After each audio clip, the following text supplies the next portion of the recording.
Hi everyone, welcome to the Scorpio full moon eclipse update. Yeah, let's just get into it. And first, how are you? How has this week been? Even though the full moon eclipse is happening today, Friday at around 10:30 Eastern time, we're in it. This week has, seen personally, collectively, this build up, this over the last week has really started to illuminate what a full moon does, what's sort of needing to be addressed over this Scorpio full moon. So, if you've been feeling edgy, if you've been feeling like you're being met with just a ruthless or relentless storyline situation that keeps coming up over the last couple weeks because we've been in this eclipse portal, there might be some illumination, there might feel accumulation, if that's a word, of these storylines coming together. But with a Scorpio full moon, Scorpio is what's called a fixed water sign. So even though we think of water as constantly flowing, the image that kept coming up for me over this full moon eclipse was this sort of dam. It's like all this water. So when water in astrology is our feelings, it's our desires. The image that keeps coming up for me is as if we're an intensity of feelings or emotions is being sort of stuck at this dam, for lack of a better analogy. And so there's a sort of there's an intensity to all this water wanting to move, but not actually being able to. And so feeling over this Scorpio full moon, that's starting to shift. The energy or the thought that I keep coming back to is that dam breaking, and it's like, oh, like just like a big deep breath. So, if you've been feeling a ton of emotion or feeling coming from nowhere, being like, whoa, where did this come from? Or feeling a bit derailed, what might be showing up in your life, really recognizing that it will pass, that Scorpio energy, it reaches this really tense point, this intensity, before it breaks free, before it flows again.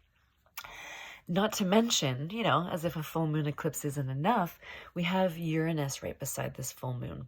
And Uranus is the great disruptor. He's the great awakener. He brings suddenness, the expect the unexpected mantra. So, there's a lot of potential over the next couple of days, but also leading up to today for newness, for things appearing and disappearing, for better and for worse. When we hear expect the unexpected, we are kind of trained to assume the worst, whereas that could be your dream coming true tomorrow when you thought it would take 10 years, so really remembering the potential that lies in this. And with Uranus, with a full moon, I'm gonna say, like, take care of the nervous system. There is a really buzzy, ungrounded energy, at least in myself. Sleep patterns get really disrupted around eclipses, but especially with Uranus, there's sort of, a sort of wanting to float away. And so, I don't always practice what I preach, but today I'm like, okay, I have to stop and smell my essential oil so I don't buzz out of control, or I'm just gonna go smell a flower, because I really need that to ground this energy. Because if we can stay grounded throughout this eclipse, there's so much potential for messages to come through. Feeling also, Scorpio wants to feel, it wants to emote through feeling. So really recognizing what's coming up. And if you are being met with an intense week or day, or your community is going through it, or your loved one, really holding that space that, yes, it might feel intense. Yes, it might feel like crazy anxious, not knowing what's coming next or how it's going to play out. But Scorpio, who's ruled by Mars and Pluto, is about our potential, is about our unfoldment, is about our transformation. And I was looking at my seedlings this morning, and I saw the zucchini, it still had its seed attached to the leaf, which I just thought was the most beautiful analogy of, there's that intensity and that can I break through point before the life comes again, before that release comes? So if you are in this sort of crisis, tense, frictiony place, remembering that this might be that dam analogy, the seed analogy. I love my analogies.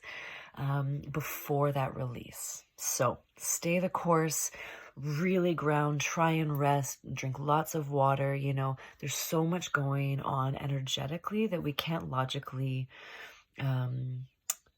understand. So really honoring where you're at.